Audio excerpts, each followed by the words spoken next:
Salam dəyərli müəllimlər və əziz izləyicilər. Mən Azərbaycan dili və ədəbiyyatı müəllimi Fərmin Hüseynzadə.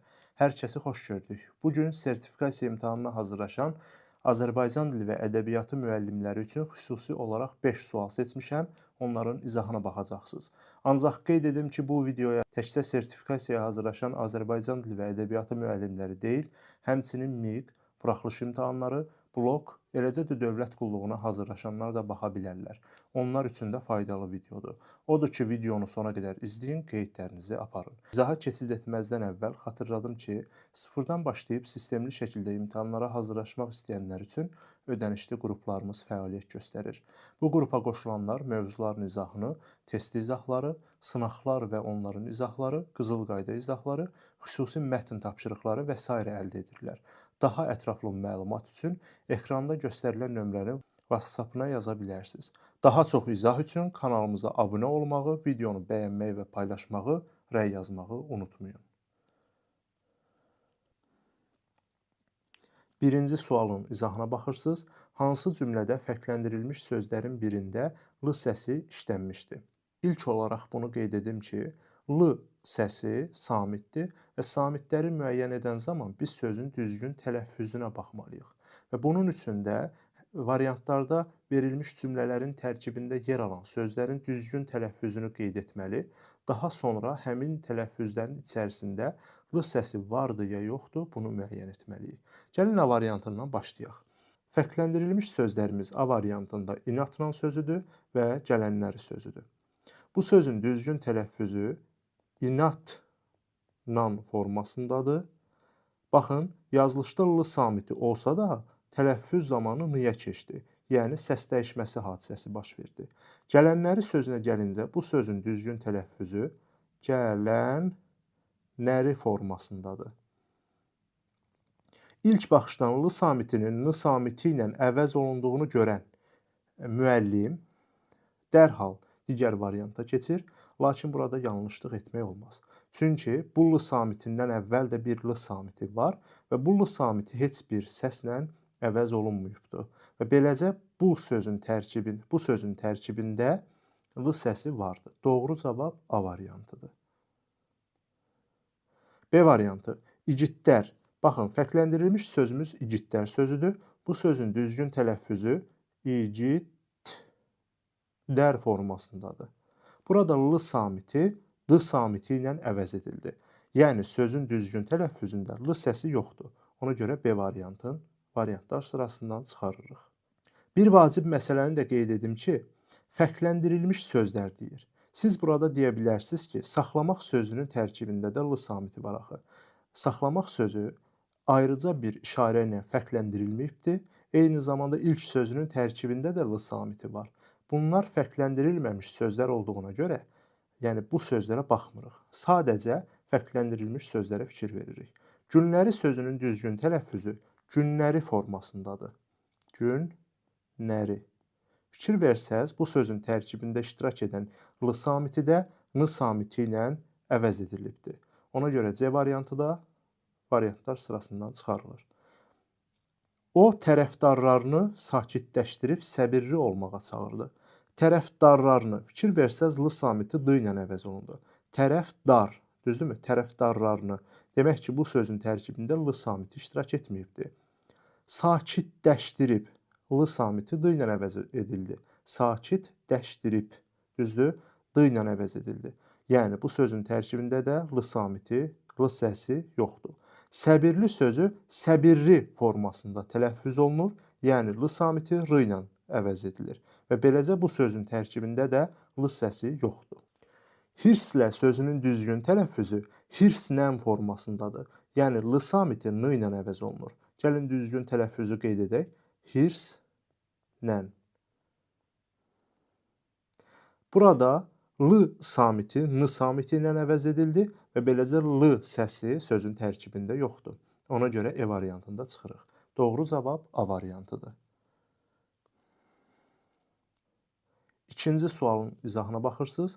Tərkibində eyni cinsli qoşa samitin yanaşı işləndiyi söz olmayan cümlələri müəyyənləşdirin. Eyni cinsli qoşa samit yanaşı olmasın. Düzdürmü? Birinci cümləmizdə xəyyam sözünün tərkibində eyni cinsli qoşa samit var. Düzdürmü? Sözün kökünün tərkibində qoşa y samiti gəldikdə, həmin qoşa y samiti tələffüz zamanı düşmür. Bir daha xatırladırıq. Samitlərlə bağlı məsələlərə baxırıqsa, ilk növbədə sözün düzgün tələffüzü bizim üçün maraqlı olmalıdır. Yəni, sözün düzgün tələffüzündə xəyyam sözü elə xəyyam formasında, yəni qoşa y samiti ilə tələffüz olunur. Qoşa samitin yanaşı işləndiyi olmasın deyir. Ona görə biri çıxırıq, çünki burada qoşa samit yanaşı işlənibdir. Biri çıxdığımıza görə B və E variantlar sırasından çıxarırıq. Teymur kənddən heç qayıtmaq istəmirdi. Burada ilk baxışdan qoşa eyni cinsli samitin işləndiyini görürük. Lakin düzgün tələffüzə nəzər yetirdikdə kənddən, yəni sonu d samiti ilə bitən sözlərdən sonra samitlə başlayan, baxın, dən samitlə başlayan şəkilçidir. Samitlə başlayan şəkilçi gəldikdə d samiti t samiti ilə əvəz olunur. Və beləcə bu sözdə t, d samiti yanaşı işlənibdir. Yəni, eyni cinsli qoşa samit yanaşı işlənməyib. Ona görə doğru cavablardan biri 2-dir. Deyə bilərsiniz ki, axı samitlər yanaşı yenə də işlənibdir. Məsələ burada eyni cinsli anlayışındadır. Yəni, eyni cins, məsələn, qoşa t, qoşa d, yəni bunların cinsləri eynidir. D, d, t, t bu formada. Demək ki, 2 bizim doğru cavablar sırasında verilə bilər. Bu məsələ barədə səndən, burada fikir versək ki, səndən, baxın, bu sözün düzgün tələffüzünü əlavə olaraq qeyd edirəm. Səndən formasında. İlk baxışdan qoşa samit yanaşı, yəni eyni cinsli qoşa samit yanaşı işlənməyib kimi görünsə də, tələffüz zamanı fikir veririk ki, eyni cinsli qoşa samit yanaşı işlənibdir. Deyir ki, eyni cinsli qoşa samit yanaşı olmayan söz olsun, ona görə də bu variantı çıxırıq. Çünki burada yanaşı işlənibdir.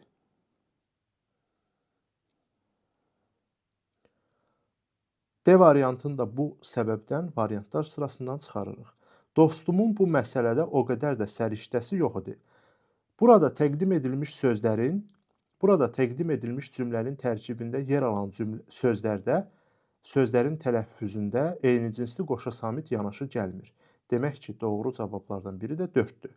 Təəssüf edirdim, heç digər hissəyə baxmadan təəssüf sözünü götürürük. Bu sözün düzgün tələffüzü təəssüf formasındadır. Yəni, sözün tələffüzündə eyni cinsli qoşa samit yanaşı gəlibdir. Demək ki, eyni cinsli qoşa samitin yanaşı işləndiyi sözdür. Bizə isə olmayan, yəni yanaşı işlənməyən variant lazımdır. Ona görə 5-i də çıxırıq və beləcə C variantı da variantlar sırasından çıxarılır. Doğru cavab A variantıdır. İndi isə 3 nömrəli test tapşırığına baxırıq. Bəzi qoşa samitli sözlərdə ikinci samit özünün zingiltili qarşılığı ilə əvəz olunur. Hansı söz bu qaydaya tabe deyil? Demək, qoşa samitli sözlərdə ikinci samit özünün zingiltili qarşılığı ilə əvəz olunur. Bir nümunə göstərək. Məsələn, əlbəttə formasında yazılır və əlbəttə formasında tələffüz olunur. İkinci samit özünün zingiltili qarşılığı ilə əvəz edildi. Yəni, kar zingiltili ilə əvəz edildi. Və yaxud da qeyd edək ki, şap-pıl-tı formasında olan sözümüzü. Şap-pıl-tı formasındadır bu söz. İkinci samit özünün zingiltili qarşılığı ilə əvəz edildi. İndi A variantında verilmiş sözün düzgün tələffüzünü qeyd etsək, cup-bul-tu formasındadır. İkinci samit özünün zingiltili qarşılığı ilə əvəz edilibdir. Hətta sözünün düzgün tələffüzü hətta formasındadır. İkinci samit özünün zingiltili qarşılığı ilə əvəz edilibdir. Deyir ki, bu qaydaya tabe olmayan söz olsun. Bunlar isə həmin qaydaya tabedir. Yəni, dırnaq işarəsində verilmiş qaydaya tabe olan sözlərdir. 8 sözünün düzgün tələffüzü isə sək-giz formasındadır. Həmçinin bu sözdə də ikinci samit özünün zingiltili qarşılığı ilə əvəz edilibdir. Mürəkkəb sözü cəb formasında tələffüz olunur. Burada da ikinci samit özünün cingiltili qarşılığı ilə əvəz edilibdir. Toqqa sözünün düzgün tələffüzü isə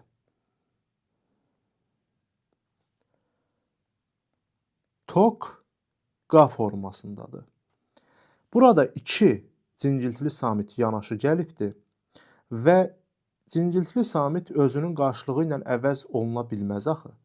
Hansısa bir kar samitdir ki, cingiltili samit ilə əvəz olunur şərtə görə. Və eyni zamanda ikincisi özünün cingiltili qarşılığı ilə əvəz edilsin deyir. Halbuki ikincisi olduğu kimi qalıbdır. Birincisi özünün kar qarşılığı ilə əvəz edilibdir. Ümumiyyətlə şərtə uyğun deyil. Doğru cavab D variantıdır.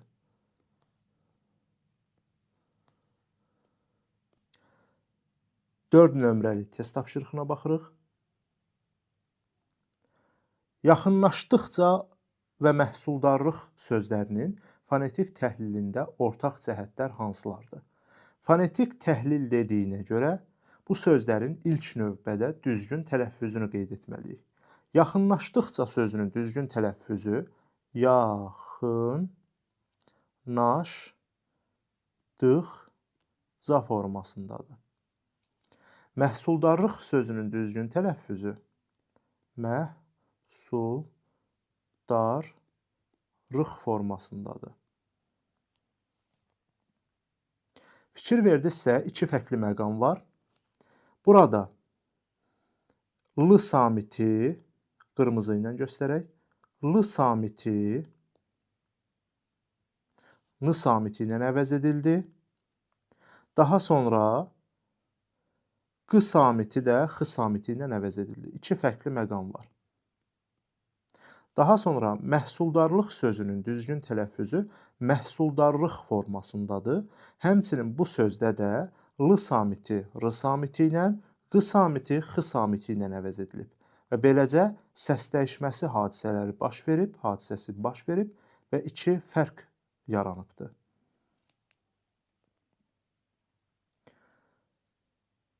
Ortaq cəhətləri istəyir. Cingiltili samitlərin sayı eynidir. Samitlərə baxarkən sözün düzgün yazılışına deyil, sözün düzgün tələffüzünə, orfoepiyasına baxmaq lazımdır. Y1, N2, daha bir N3, 4 və 5, yəni C ilə bir yerdə 5 samit.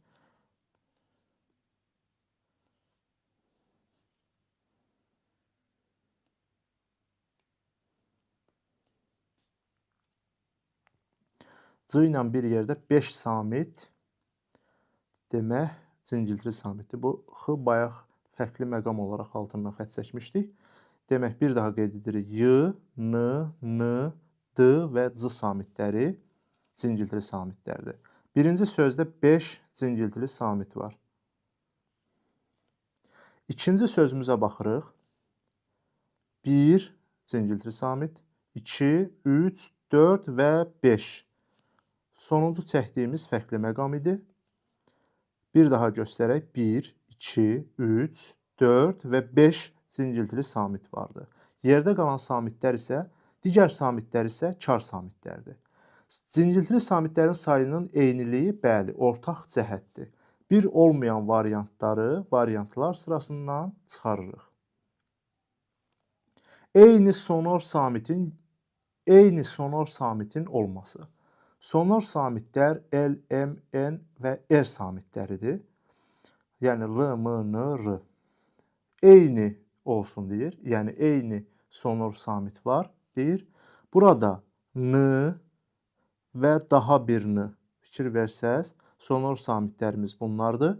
Məhsuldarlıq sözündə isə M, L və R, qoşa R samitləri var. Eyni sonor samitin olması fikri ortaq cəhət ola bilməz.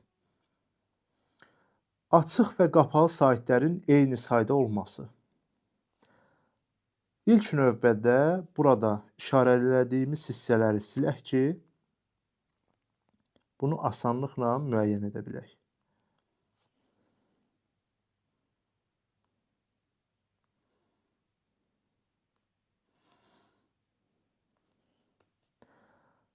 Açıq və qapalı saytların eyni sayda olması.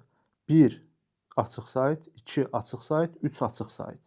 Birinci sözdə 3 açıq sayt var. Daha sonra 1, 2 də qapalı sayt var. İkinci sözümüzdə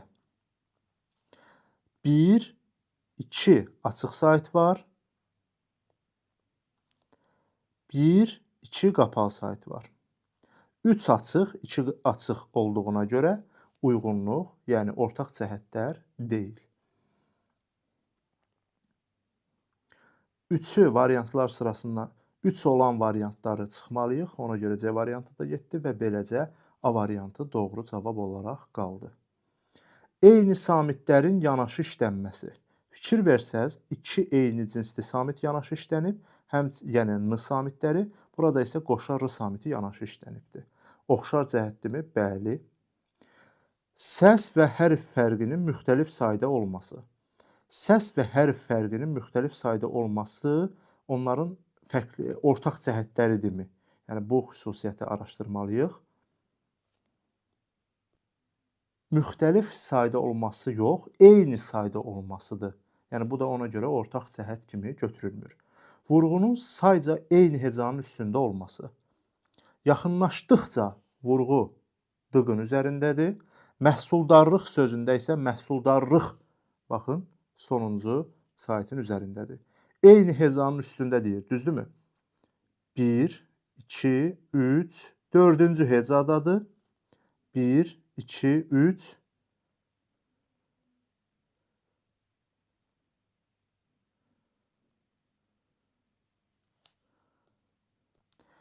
Vurğunun sayca eyni hecada olması anlayışına görə də həmçinin ortaq cəhət kimi götürə bilərik. Yəni, 4-cü və 4-cü hecanın üzərindədir. A variantı doğru cavabdır. Sonuncu sualın izahına baxırsınız. Məntiqi ardıcıllığı davam etdirin. Məntiq vurğu ilə bağlıdır. Ellipsis sözündə vurğu birinci saytın üzərindədir. Ellipsis. Esse yox, esse vurğu ikinci hecanın üzərindədir. 1, burada 2-nin üzərində. Burada isə ləyaqət. Ləyaqət. Baxın, ən üzərində, yəni 3-cü saytın üzərindədir. 1, 2, 3, təbii ki, vergül. Burada da 4-cü hecanın üzərində olan variant lazımdır. Kassir vurğu in üzərindədir. Daha sonra sevimli vurğu in üzərindədir. Daha sonra fonetika vurğu n üzərindədir. Malikanəmiz vurğu sonuncu saytın üzərindədir. Baxın, 1, 2, 3, 4. 4 buradır, amma vurğu 5-ci saytın üzərindədir. Vurğu 2-ci saytın üzərindədir. Vurğu 3-cü saytın üzərindədir. Vurğu 2-ci saytın üzərindədir. Bizdə isə 4 olan variant lazımdır. Dramaturgiya, baxın, dramaturgiya i saytın üzərindədir. 1, 2, 3 və nəhayət 4. Demək ki, doğru cavab A variantıdır.